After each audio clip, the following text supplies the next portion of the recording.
Hello guys, Salaar cinema release అయింది. Records break చేసేసింది. 95% సినిమాకి పాజిటివ్ టాకే వచ్చింది. థియేటర్స్ నిండిపోయి బ్లాస్ట్ అయిపోతున్నాయి. కలెక్షన్స్ దుమ్ము లేపేస్తున్నాయి. ఫ్యాన్స్ అయితే పిచ్చి పీక్స్లో ఉన్నారు. అరిచి అరిచి గొంతు పోగొట్టుకునేలా ఉన్నారు. నాన్ ప్రభాస్ ఫ్యాన్స్కి కూడా సినిమా బాగా ఎక్కేసింది. కానీ వీటన్నిటికీ కారణం ఎవరు? ప్రశాంత్ నీల్ అనుకుంటున్నారేమో. కాదు, Prabhas. Of course Prashanth Neel is the master, he's the director.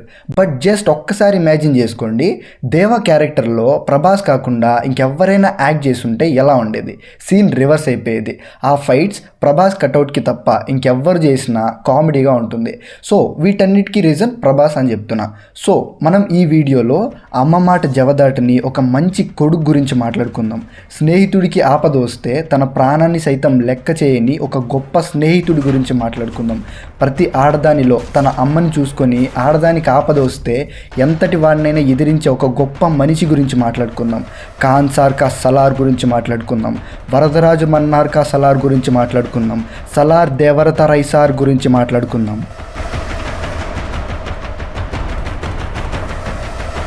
ముఖ్య గమనిక ఏంటంటే, దేవా అలియా సలార్ క్యారెక్టర్ గురించి మాట్లాడుకుంటున్నాం కాబట్టి ఖచ్చితంగా స్పాయిలర్స్ ఉంటాయి. తర్వాత మీ ఇష్టం. నంబర్ 1, సలార్ అమ్మ మాటకు విలువనిచ్చే మంచి కొడుకు.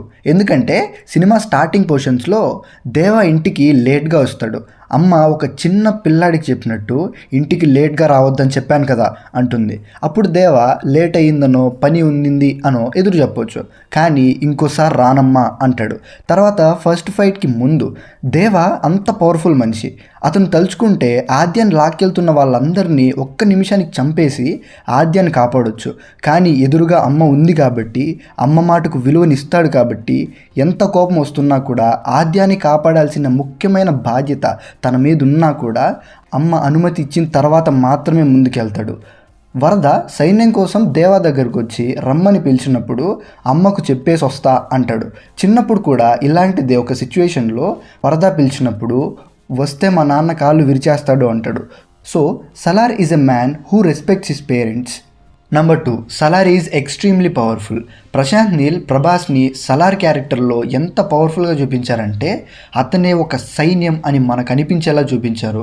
ఫస్ట్ టైం మూవీ చూస్తున్నప్పుడు దేవాకి వాళ్ళమ్మ గీత చెరిపేస్తున్న వెళ్ళు అని చెప్పినప్పుడు ఇద్దరు దేవా తల నరకడానికి వస్తారు. అప్పుడు ఫస్ట్ ఇంప్రెషన్లోనే దేవా క్యారెక్టర్ ఎంత పవర్ఫుల్ అనేది ఎస్టాబ్లిష్ చేశారు.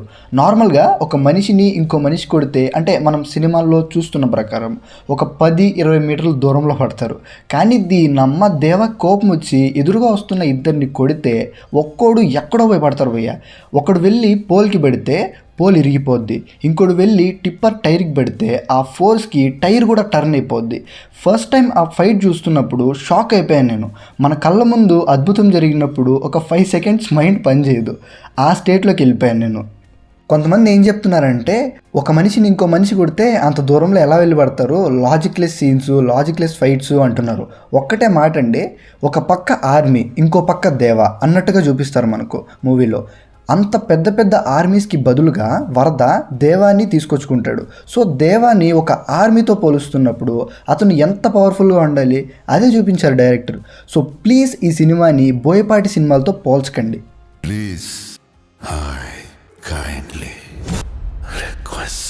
Number 3, Salaar is loyal and mad about his friend. Salaar ఒక పిచ్చోడు. ఎంత పిచ్చోడంటే చిన్నప్పుడు తన స్నేహితుడికి అవమానం జరిగితే తన ప్రాణాన్ని కూడా లెక్క చేయకుండా ఒక పైల్వాన్ని కొట్టడానికి వెళ్ళిపోతాడు. కరెంట్ వైర్ని ఏమాత్రం ఆలోచించకుండా పట్టుకుంటాడు. అంత పిచ్చోడు. చుట్టూ 100 మంది గన్స్ పట్టుకొని నించున్నా కూడా వరదాన్ని ముట్టుకున్నాడని చెప్పి నారంగ్ తల నరికేసి అంత పిచ్చోడు. ఒక పక్క 100 మంది ఆర్మీ ఉన్నా కూడా తన ఫ్రెండ్ కోసం వాళ్ళెవ్వరినీ లెక్క చేయనంత పిచ్చోడు. ఒక మనిషిని డ్రగ్స్ ఇచ్చి పిచ్చోని చేయొచ్చు, కానీ సలార్ పుట్టినప్పటి నుంచే పిచ్చోడు. క్యాల్కులేటర్తో పని లేని ఎంతమందినైనా అంతం చేసేంత పిచ్చోడు. ఆ కోర్ట్ సీన్ ఉంటుంది కదా, నారంగ్ వరదాన్ని ముట్టుకున్నాడని చెప్పి నారంగ్ తల నరికేస్తాడు. అక్కడ 7 మంది దొరలు కర్తస్థానంలో ఉన్న రాధారామ మన్నార్ ఉంటుంది.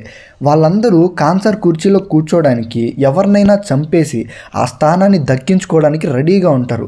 ముఖ్యంగా రాజమన్నార్ కొడుకైన వరదరాజు మన్నార్ని చంపేయడానికి ఆర్మీలను సిద్ధం చేసుకొని మరి సీజ్ ఫైర్ ఎత్తేయడం కోసం ఎదురు చూస్తూ ఉంటారు.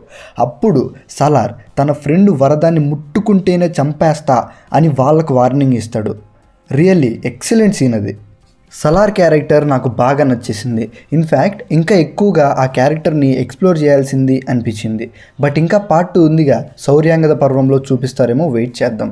వీడియో నచ్చితే వద్దులే, ప్రభాస్ ఫ్యాన్ అయితే లైక్ చేస్తావు భయ్యా నువ్వు. అది ఇలా చెప్తే కానీ మాట వినరు. That's it guys, meet you with another video. By.